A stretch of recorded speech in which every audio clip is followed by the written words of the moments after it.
The recipe that I have chosen to make is for oat fudge bars. Before starting to prepare the food, I have put my hair up and changed out of loose clothing. I am now washing my hands in warm soapy water for 20 seconds before I start to prepare anything else. Using a new dishcloth, I am now wetting it with warm soapy water and cleaning all of the countertops to make sure that no contaminants get into the food that I'm about to make. Now, I'm setting the oven to 350 degrees Fahrenheit to preheat. The first step of the recipe is to lightly grease the 9 by 13 inch baking pan. So I'm doing this by taking some butter and putting wax paper around it to shield the butter from my hand, and then lightly greasing all of the sides of the pan. I am now putting the cutting board into the dishwasher, putting the wax paper away, and moving the pan to the side. I now need to soften 2 cups of butter, which is equivalent to 2 sticks, and so I'm unwrapping them and putting them into the small microwavable glass bowl, and then I'll be putting them into the microwave. Using a butter knife, I am now just cutting the sticks of butter in half so that they fit nicely into the bowl. The sticks of butter will be in the microwave just until softened. I'm putting the butter into the large mixing bowl, and I'll now be measuring out the brown sugar. I need 2 cups of brown sugar, so I'm measuring this over another medium mixing bowl in order to make sure that any mess is contained. I'm packing the brown sugar into the measuring cup with the back of a spoon, and then I'll be leveling it off with the back of a butter knife. This is obviously repeated as I measure out the second cup of brown sugar.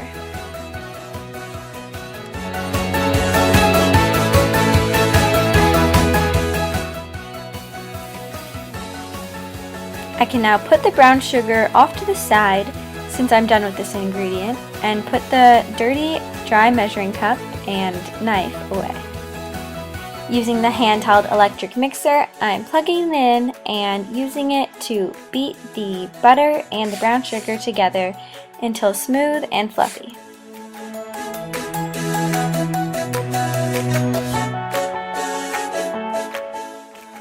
I'm also using a rubber scraper to remove any excess mixture from the sides of the bowl and from the electric mixer. Audio Jungle.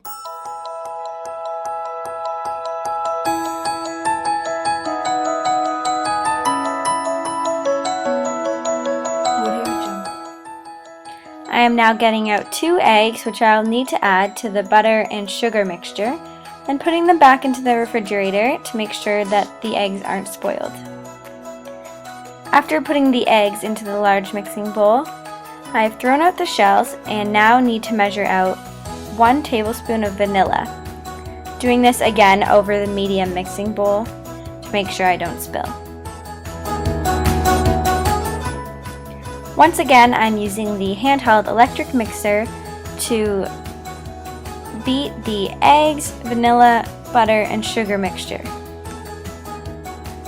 Once the eggs and vanilla are completely mixed in, I can move on to the next step of the recipe. In a clean, medium-sized mixing bowl, I am now measuring out 3 cups of quick cooking oats. Using a spoon to spoon the oats into the 1 cup dry measuring cup, I am now going to fill it over the top and then use the back of the knife to level out the ingredients.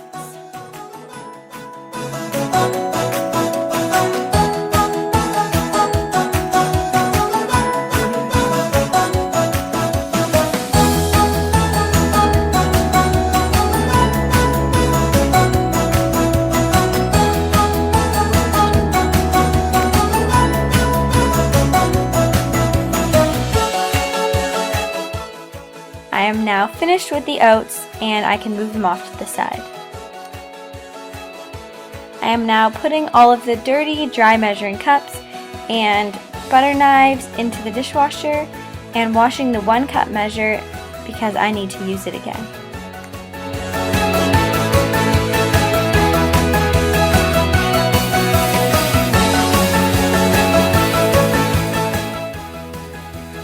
I am now measuring out 2.5 cups of all-purpose flour, once again over the medium mixing bowl that I've used for all the other previous ingredients. I am once again leveling off the ingredients with the back of a knife in order to make sure that I get exactly 1 cup. After I put the flour away, I am now measuring 1 teaspoon of baking soda and then putting it into the medium mixing bowl that has the quick cooking oats and the all-purpose flour already in it. Audio Jungle.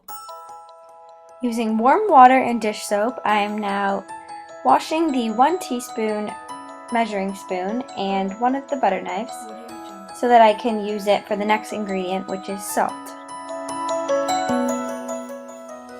Salt is the last ingredient that I need to add to the oat and flour mixture. So I will now measure it and then I will mix all of those dry ingredients together with a whisk. I am now pouring and mixing in the oats, flour, baking soda, and salt into the butter mixture. And after that, I will set it aside so that I can move on to the chocolate part of the Oat Fudge Bars. Before I move on to the next section of the recipe, I will quickly clean the countertops to make sure that any spills are wiped up immediately. I am now measuring out the chocolate chips using the 1 cup measure. I need to measure out 2 cups. And then I'm measuring out 2 tablespoons of butter and also adding this to the mixing bowl.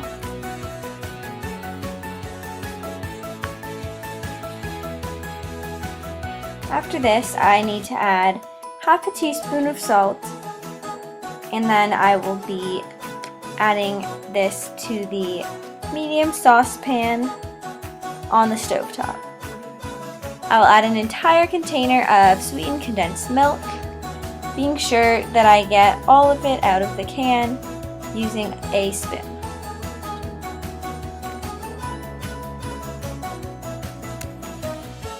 I will then turn the burner on to low and mix together the ingredients until they are smooth. Once smooth, I will turn off the burner and then measure out 1 tablespoon of vanilla and stir it into the mixture using a spoon.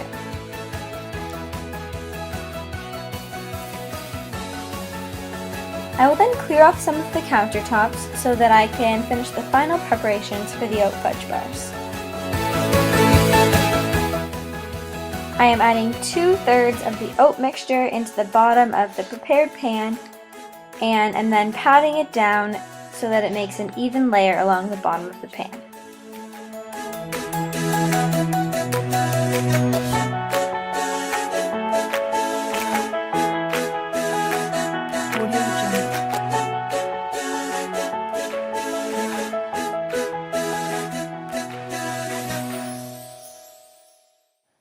I am now pouring and spreading the chocolate mixture over the oat layer.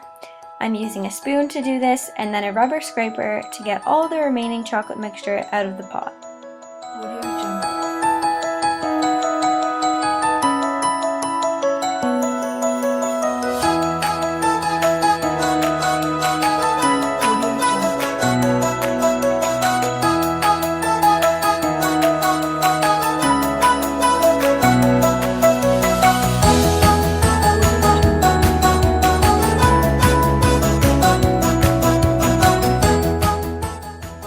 Using the remaining oat mixture, I'm now dotting the top of the Oat Fudge Bars with pieces of the oat mixture.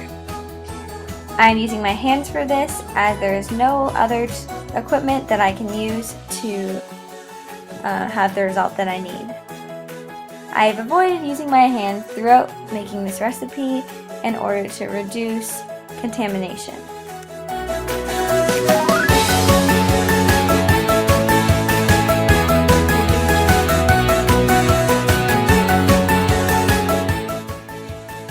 now ready to put my oat fudge bars into the oven and set a timer for 30 minutes. Now it's time to clean up the equipment and the ingredients. I'm putting them all into their proper cupboards and putting all of the remaining dishes into the sink so that I can wash them. I am cleaning up all of the countertops once again to remove any extra ingredients that I might have spilled on there. And now I will wash the dishes with warm and soapy water and then put the clean dishes away once they're done.